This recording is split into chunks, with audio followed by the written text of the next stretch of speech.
Hello and welcome to the Esports Biz Show. I'm your host, Justin Jacobson. Just as a disclaimer, nothing here is intended as legal advice, as all the information is for educational purposes only. This week's guest is Andrew. He's the Executive Director for the Esports Innovation Center in Atlantic City. He's also the president of the Atlantic City Football Club. Thanks for joining us. My pleasure, Justin. How are you? Happy New Year to you. Thank you. Thank you. Yes, I'm excited to be here. And so to start, introduce yourself. Tell us a little about you and your journey in video games. Yeah, absolutely. So I'm currently the executive director of the Esports Innovation Center at Stockton University, and we are a nonprofit that was created by the state of New Jersey in partnership with Stockton University. And our goal is very broad, but essentially it's to develop and help build the ecosystem surrounding esports on multiple levels. That includes events, that includes workforce innovation. So we work with a variety of different groups in the space, including K through 12 educational institutions, higher educational institutions, and private companies. Amazing. So, what was the first game you played? First game I played as a kid, I go back as far as games go back. So I had an Atari system. I remember playing, the earliest of earliest games. I think my first real foray into competitive video gaming is I was a participant and a regional finalist in the Nintendo World Championships, the first ever Nintendo World Wow. Championships, which So, they were held at the Jacobson Convention Center when I was a kid, and you played a combination of Mario Brothers original, Rad Racer, and Tetris. And those three games combined score is what you were measured on. And I got all the way to the finals on the big stage, and I went up against the kid they made the movie. What was it called? The Wizard, the movie The Wizard about. And I just remember doing very well in Mario and Rad Racer, and then looking at him give me a look when Tetris was about to start. And that uh-huh. look was something like, you don't realize what you're about to get done to you. And from that point forward, that was the end of my foray because he destroyed me in Tetris, and I lost. And he went on to win the whole thing in Orlando. But the story of that, Justin, that I found amazing, do you know what the prize was for him winning the Nintendo World Championships in Orlando that year? Wasn't it like a gold? It was a gold cartridge, or was it like a subscription Nintendo, There something was like money. that? There was an actual cash prize. It was $10,000. Wow. Right? So if you compare it to Dota 2's International, which the prize pool was something roughly between $40 and $45 million this last year. So when they say times have changed, it's really incredible. And I look back at that event, and I was at the Jacob Javits Convention Center. It costs like $30 to compete, and there were lines of kids around the block.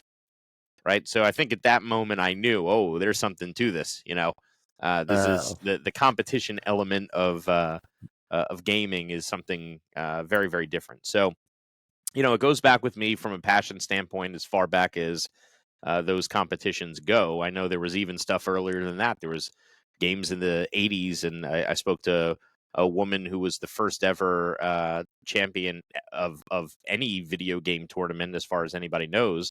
And I believe it was a Space Invaders game. Rebecca Hyman, right? Yeah, absolutely. And she told me, and I still find this hard to believe, as a young teenage girl, her parents put her on a bus from California to Florida by herself to compete in that tournament because they only gave her the money for one bus ticket. So they're like, sure, go ahead, 12-year-old daughter, take a bus from California to Florida and get back safely so you could go play video games. So, well, it sounds like you definitely were part of the history. This is all kind of covered in my book, so it's amazing to hear someone who's a contestant at, as you mentioned, the 1990 Nintendo World Championships, which kind of set the stage and was, I kind of, referred to as like a glimpse into what this could be. Like you said, you have hundreds of kids lined up at the same place where New York Comic Con and, where I took the New York bar and where all these huge, the car show, all these huge things are. And hey, you have Nintendo filming this in the 1990s, and parents probably didn't know what was happening. Oh then. no, and we have to remember that was a world where there was no measurement online of your capabilities as a player, right? So if that tournament wasn't there, you wouldn't know who the best anything is in any event because there was no way to measure those things. So, that brought full circle the focus that this is really more of a culture phenomenon than just simply a competition. People wanted to interact with the other people that play this game, and they wanted to see and meet those people and build those bonds. And that really, in my mind, is a lot about what the quote esports or video game communities, which I really believe are one and the same, what that represents. It is a very community focused group with different niches inside that group, right? Every game, every title has its own fandom, its own fan base, its own lore, its own history, its own culture surrounding Its it. own vernacular, right? There's Right, different words. 100%. So Absolutely. There are people who could speak to you in acronyms and have full conversations, and the outside world would have no idea what they're talking about. Go look at the meme culture online related to video games or various genres like anime or things like that. You could speak in your own language, but that's really important because it gives people an opportunity to bond over those things and to build social relationships. And that's a big part of what we stress too, especially on the K through 12 education side, is esports represents a chance for a lot of people who are not part of the traditional sports community athletically to benefit from some of the wonderful aspects of that community, specifically leadership, teamwork, camaraderie, goal setting, and being able to achieve as a group, and all of those things. I think you get a benefit out of athletics, out of traditional athletics, but traditional athletics are not for everybody. And I think you have this beautiful opportunity to use esports as a way to progress people's ability to interact and to socialize and to feel school spirit, team spirit. And I think that's what I've liked seeing the most develop as far as the change in the industry. Before COVID, we didn't really have a very robust high school esports system. But now with Garden State Esports taking the lead in New Jersey, I think there's over 60% participation in K through 12 institutions, which is remarkable, and more being added every single day. I've personally helped form multiple esports teams in the Atlantic City community, and it's just wonderful to see that aspect. One story I like repeating is last year, and this was really kind of an aha moment. I've had a couple of them since I've taken this job, but we were working with the Atlantic City Youth Services kids, and one of their best Rocket League players came in looking very distraught to practice. And somebody was like, "What's wrong?" He's like, "Well, I made varsity baseball, so I can't play Rocket League as much. I'm only going to be available one day a week for practice." And he was bummed out. And everybody was like, "Dude, congratulations. You made varsity baseball as a freshman. That's incredible." He's like, "Yeah, but Rocket League." So uh-huh. it's like we live in a very interesting time. Another story I always tell is the South Korean national soccer team, football team. Everywhere in the free world calls it football. We call it soccer. I could get into that. Soccer to me. So I grew up Yeah, in soccer, well, right? no, football to me. Anyway, so so the national team in South Korea had the StarCraft team come in to give them a motivational speech Wow. before a World Cup game. So the heroes that the icons of virtually every sport are the soccer stars, but the soccer stars look up to the esports players in that country. So it shows you the popularity, the growth, the diversity, the ability to hit different pockets and just really do great things.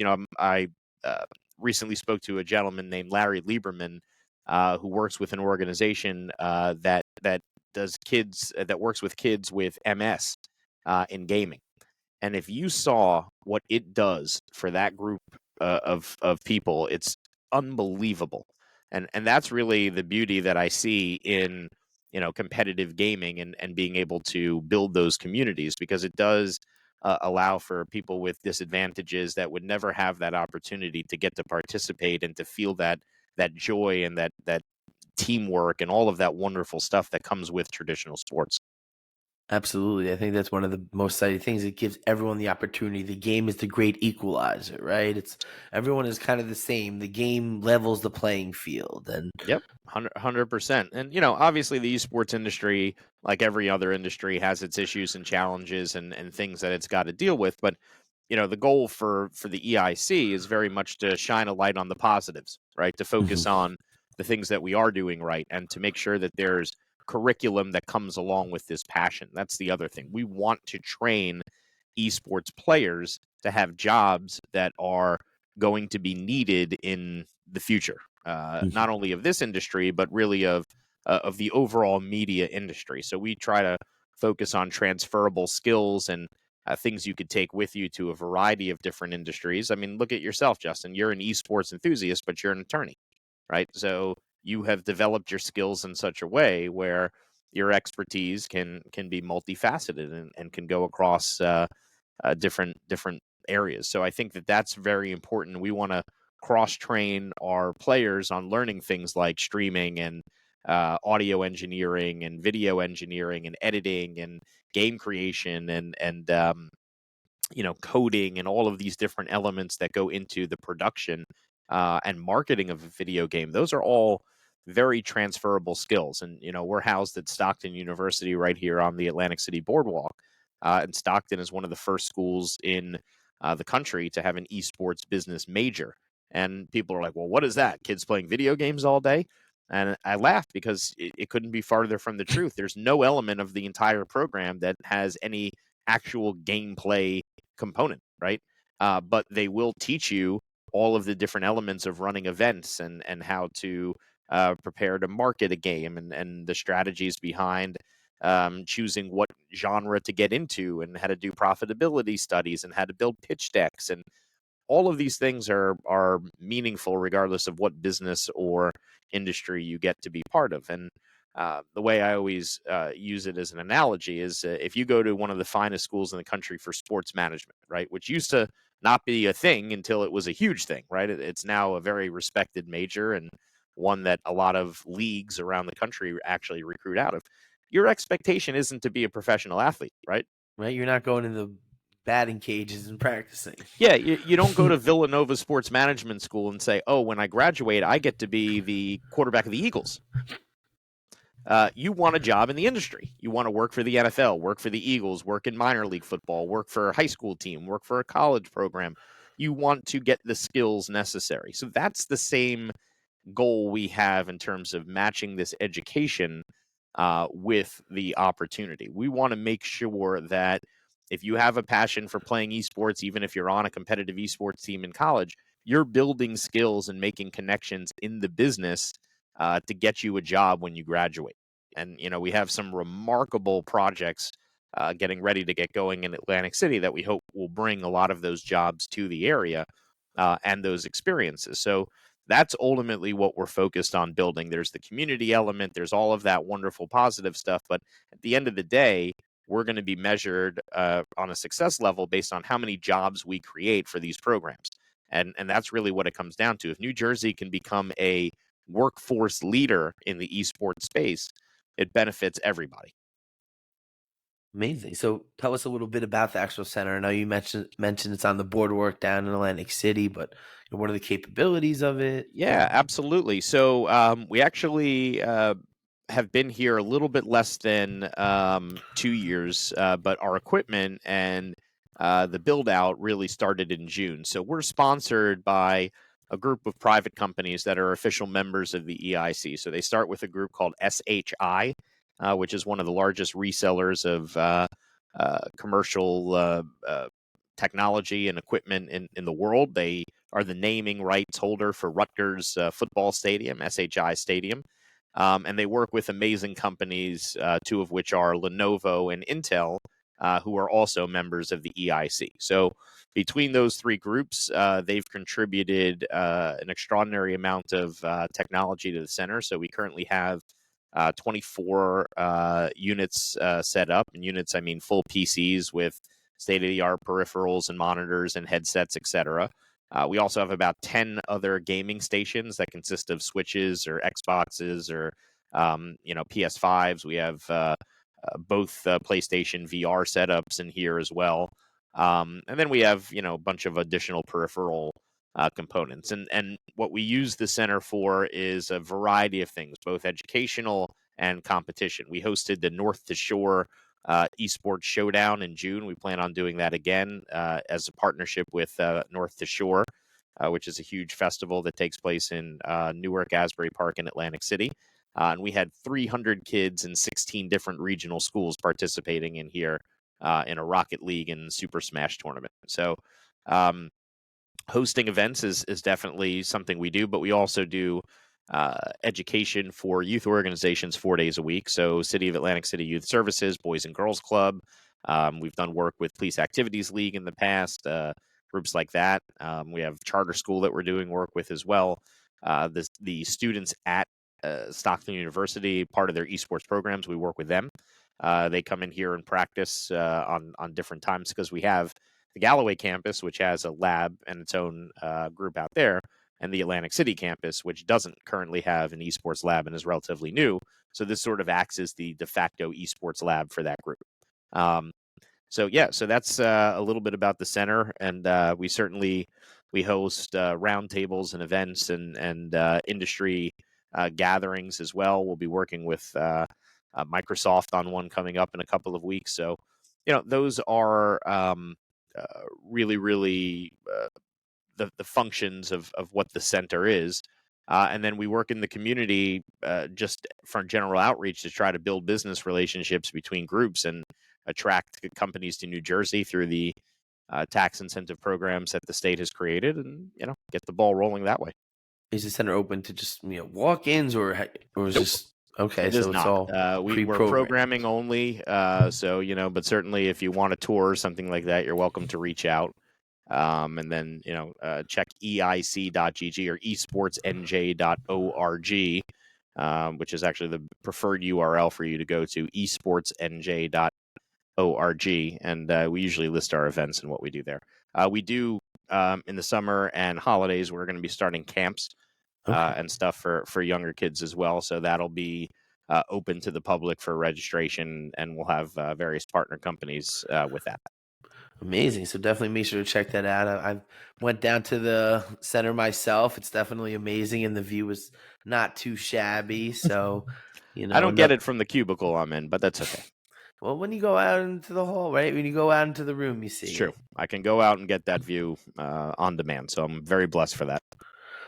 So in addition, we mentioned that you're also involved in the traditional sports world as the president of a professional soccer or football club, as they say across the pond. So what similarities do you see between the esports and the sports world from, a business side? Yeah, it's actually how I got into esports on a professional level. So I started with my business partner, Nick Bellata, Atlantic City Football Club in 2017. Our first season was 2018, but our first press conference and all that stuff was 2017.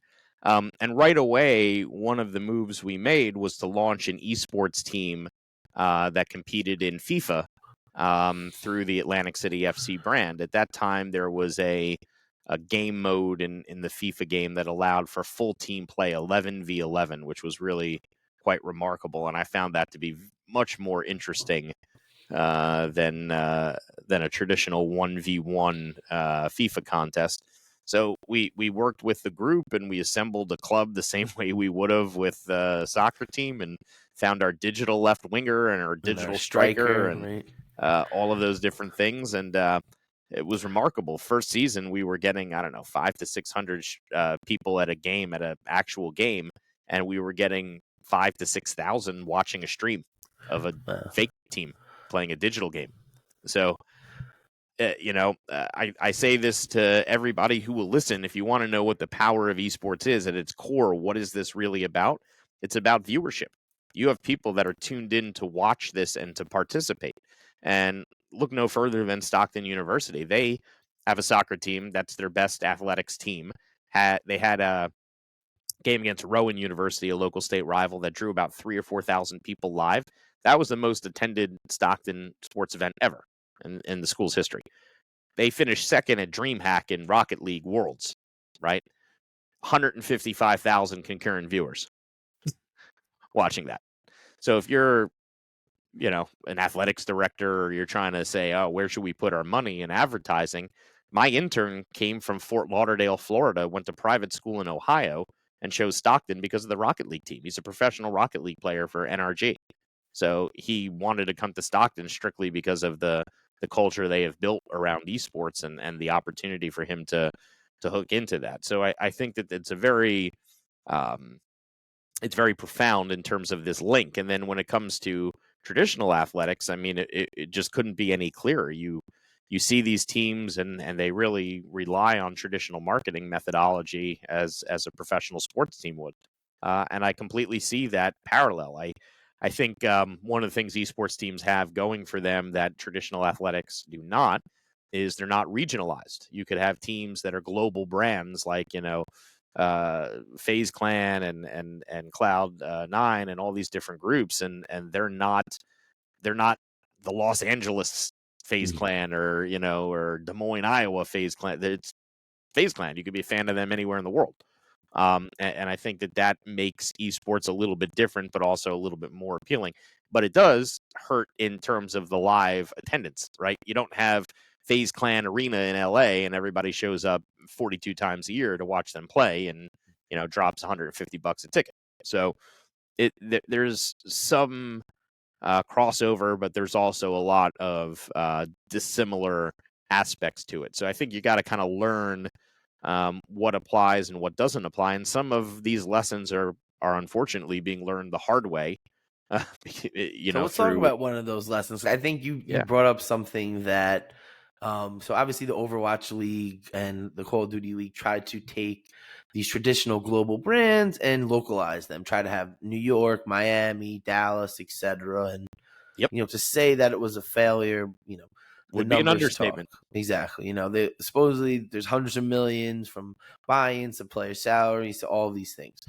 Was that where the issue was the trying to localize it, or was it?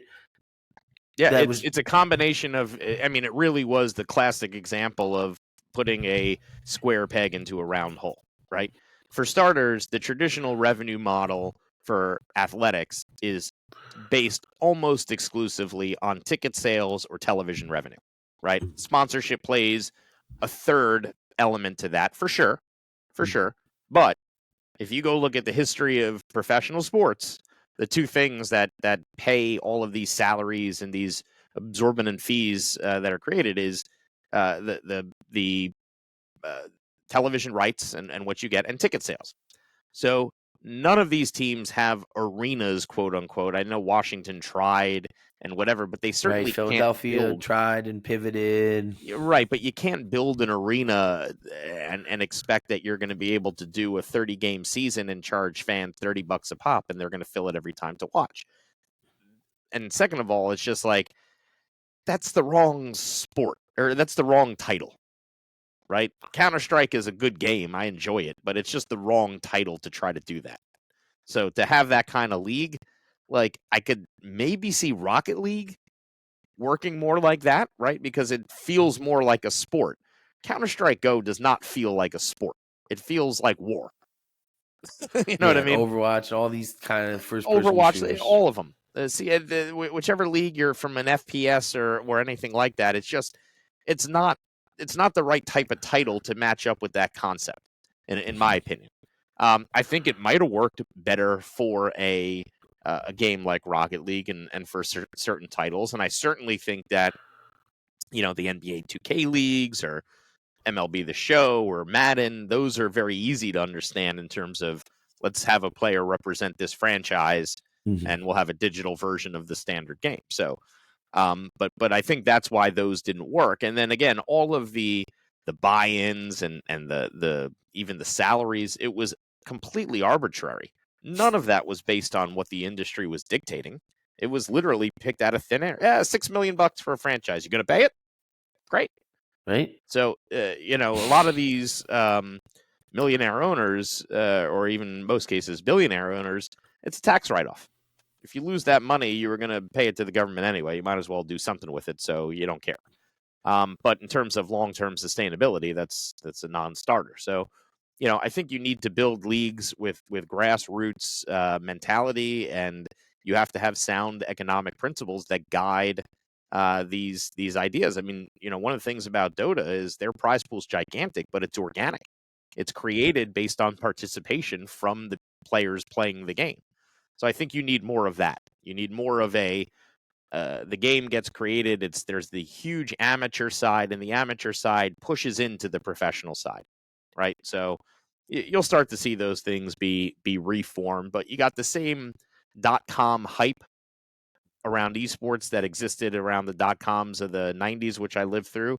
And what it is a lot of sizzle and no stake behind it. And then eventually venture capitalists or investors will say, okay, well, that's great. I invested all this money because of the hype, but where's the revenue? And where's the business model that's going to support this?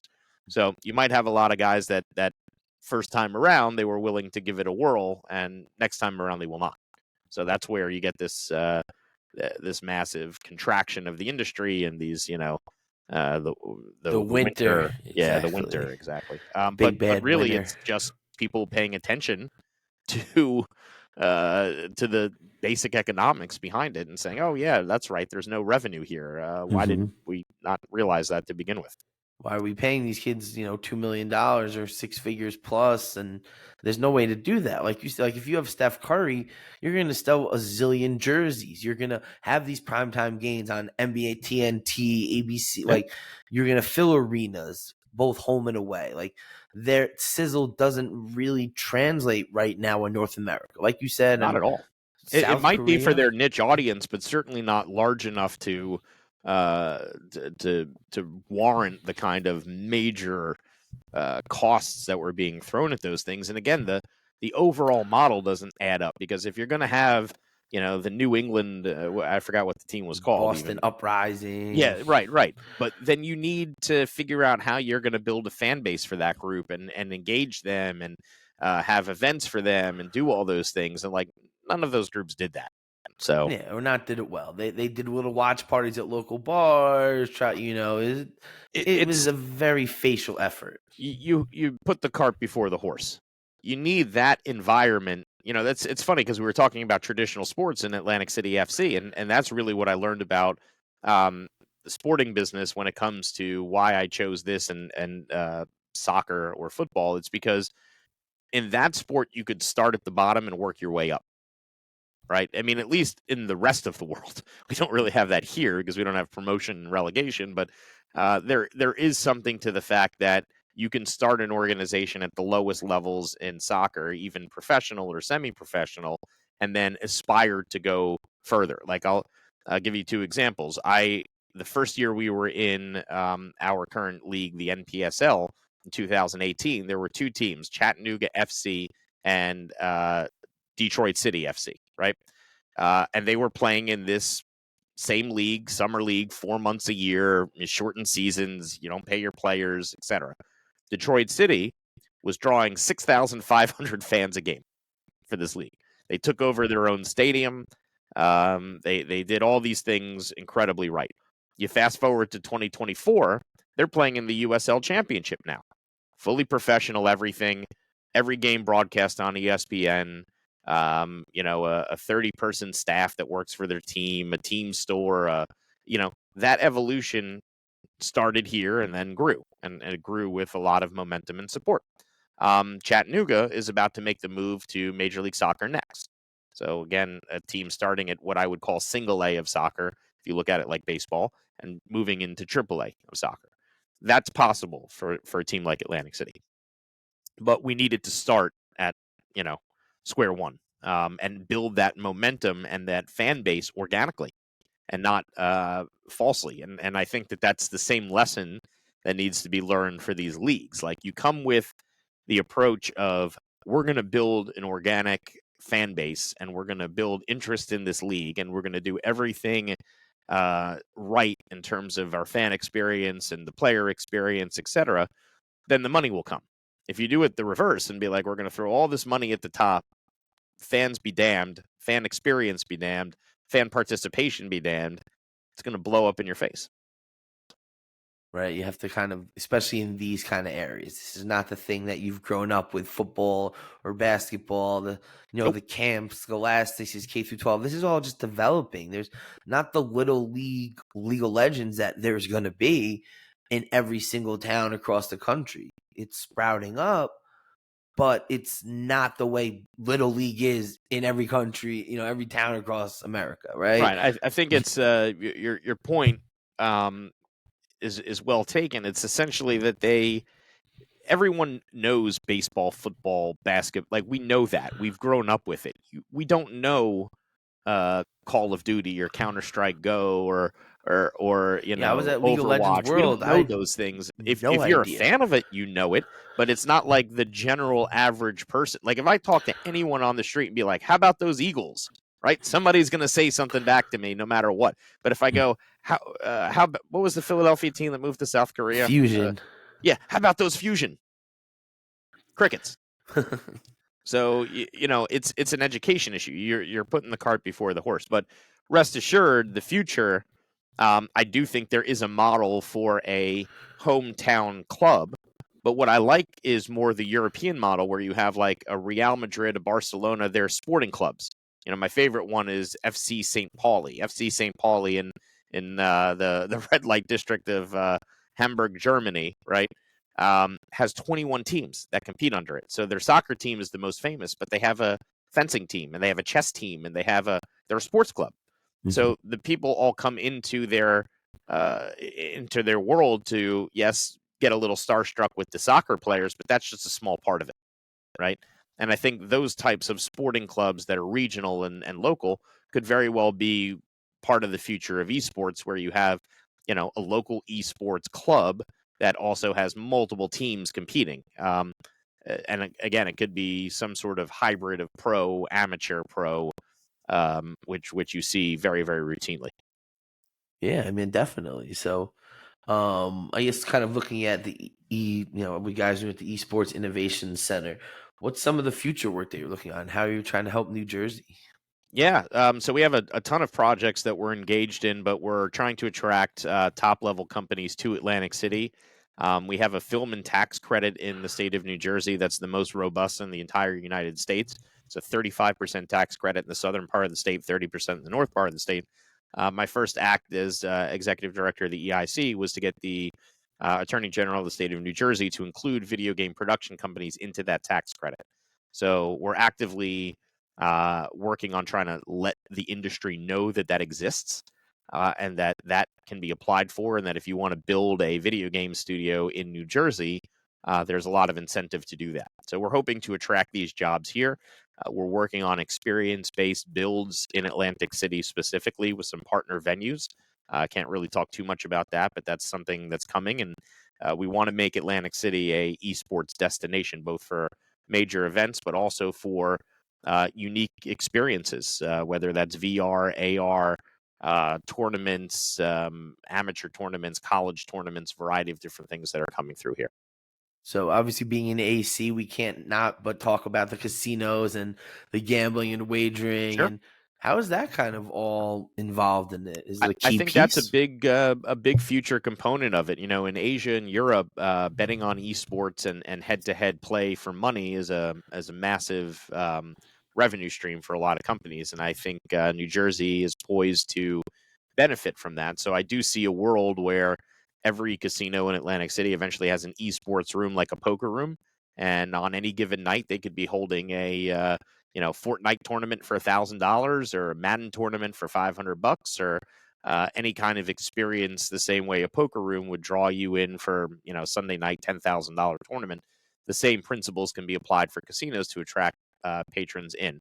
So I see that starting to develop and happening. There's some technical limitations that are currently in existence that I think are prohibitive from that being a full reality, but they're coming around. And a lot of that is just having the publishers and the rights holders be part of that process, right? So, an EA would need to give you the right to be able to do those types of tournaments and that type of thing.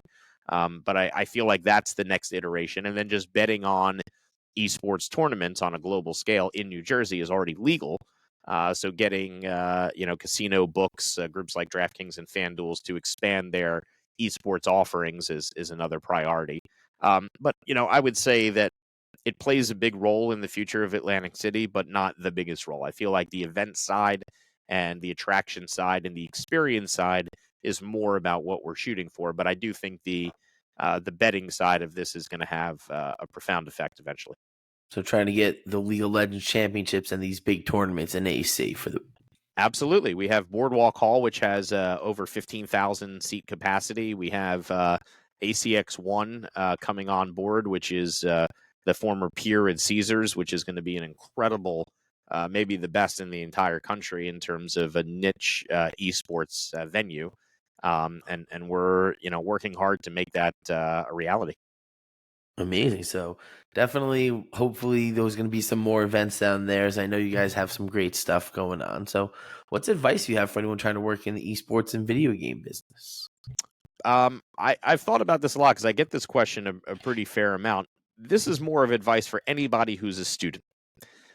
You have one opportunity in your entire life while you're a student to be a student and to be judged only as being a student. Once you take any job and you're done with being a student, you're defined by that job from that point forward. But while you're a student, you can do anything, ask for anything, and assume anything. Call the CEO of your favorite company. Be relentless. Get yourself a job. Get yourself in the door of a great company that you want to work for and work your way up. While you're a student, those things are always possible. The second you're not a student, they're not. So spend that time wisely. Really take advantage of it, whether you're in high school or you're in college.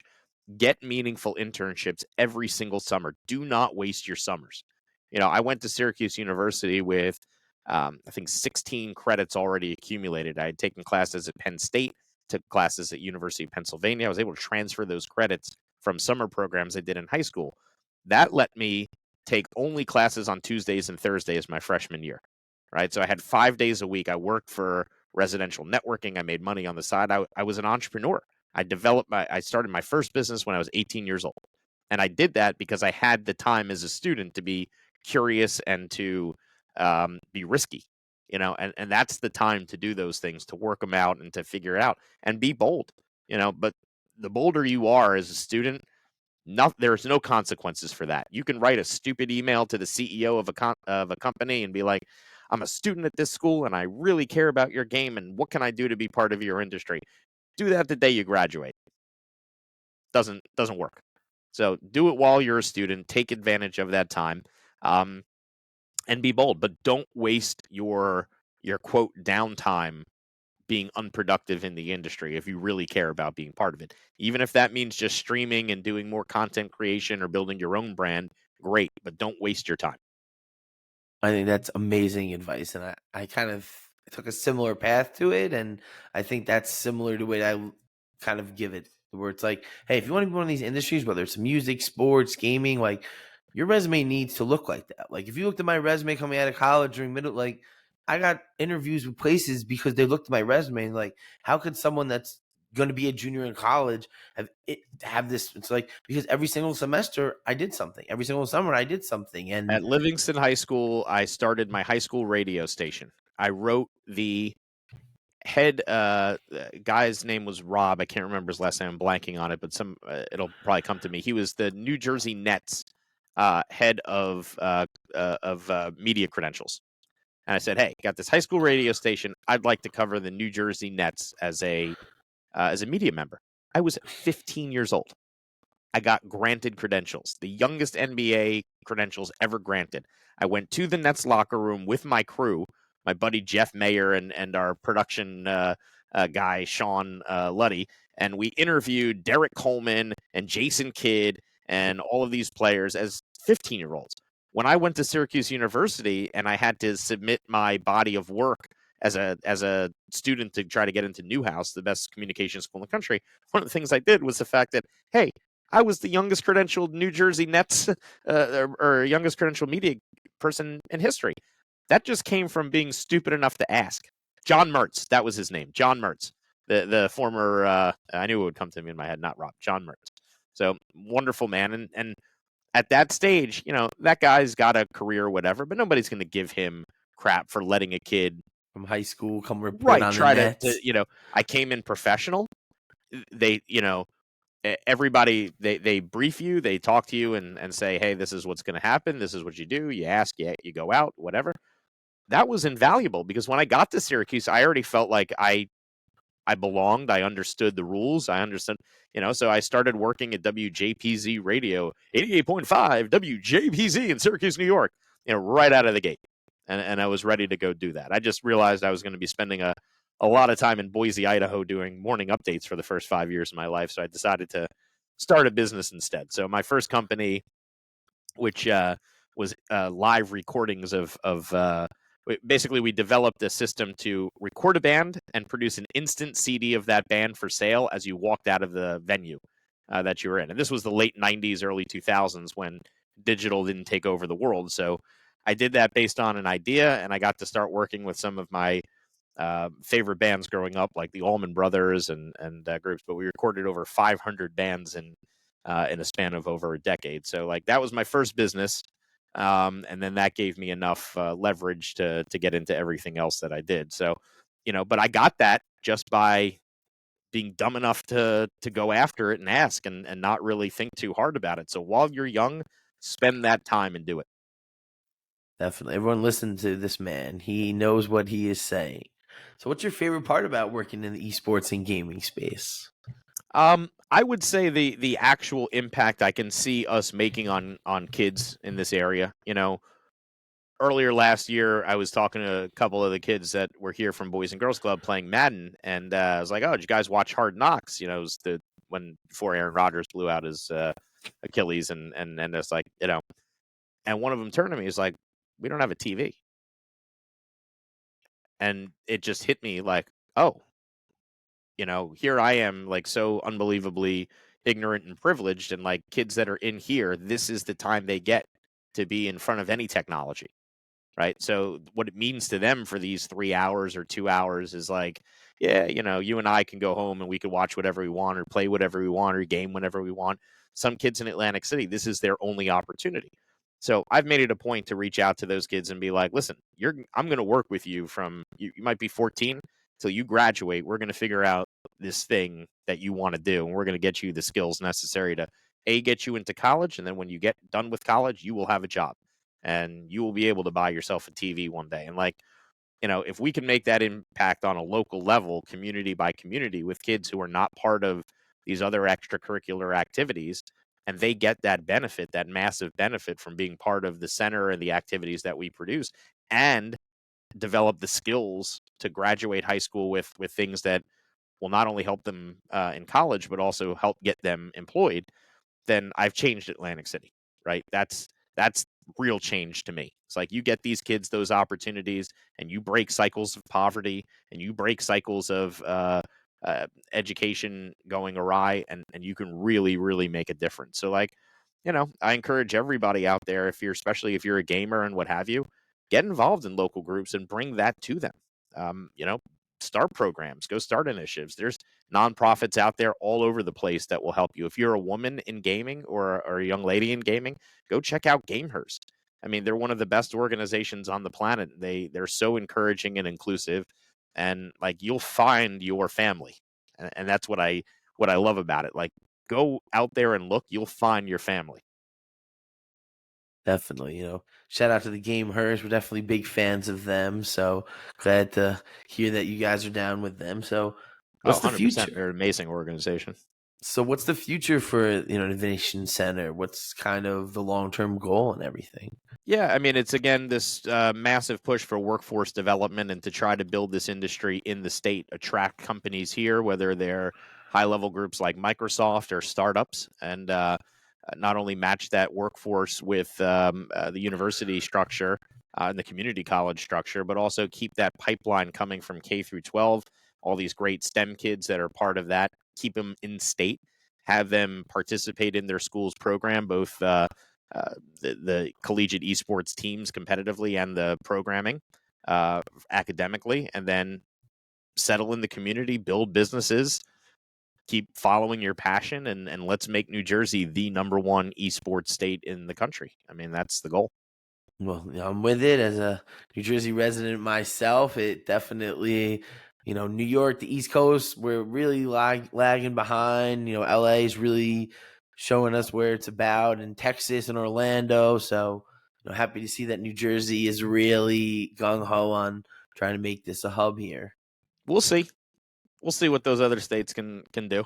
Here's the thing, Justin, they're not located near 4-hour drive of 75% of the East Coast population, which is the richest in human history. We are. So, they don't have 17,000 hotel rooms on the beach, and 9 months out of the year, a tenth of the cost. We do. So we're in a position to hold way better events, way more close space that reach way more people. And I respect California, but like whatever. That's the West Coast, and in Yeah, Texas is exactly. the South. I'm more worried about Georgia and the incredible work they're doing over Atlanta. there, because that's the Mhm. state that really gets it about how to put the whole package together with film, television industry, and what have you. So I follow more of an example of trying to copy and replicate what Georgia's doing than California or Texas, because again, those are regional hubs that I don't think will go away, and there's room for all of us. Awesome. Well, I'd like to try to end each episode with my 3 questions. So, what's your Go for it. favorite game to watch? In terms of traditional sports or esports? Esports.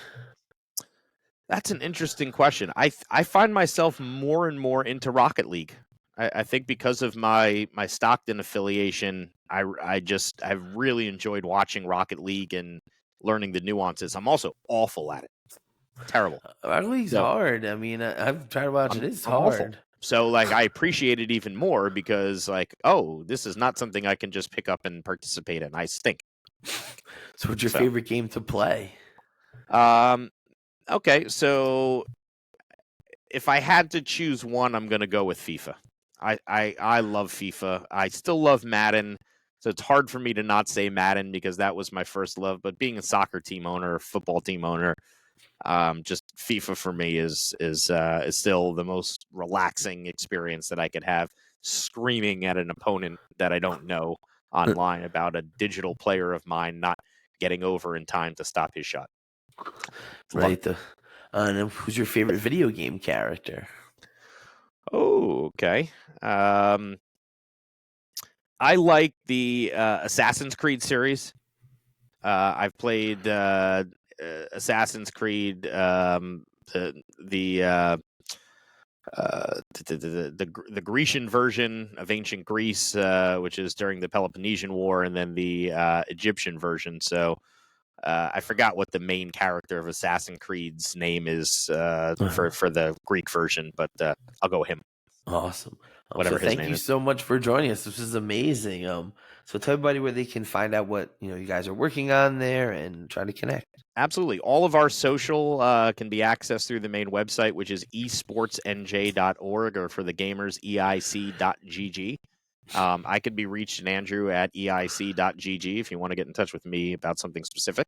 Our social is usually the same. It's like EICAC or EICNJ, but all of it can go through our main website, and we have TikTok and LinkedIn and all that fun stuff. Shout out to our incredible social media director, Milady Confetti, who's a great streamer, but she handles our social media as well. And I don't want to give her a real name because she might not want that. So we're just going to go with her handle.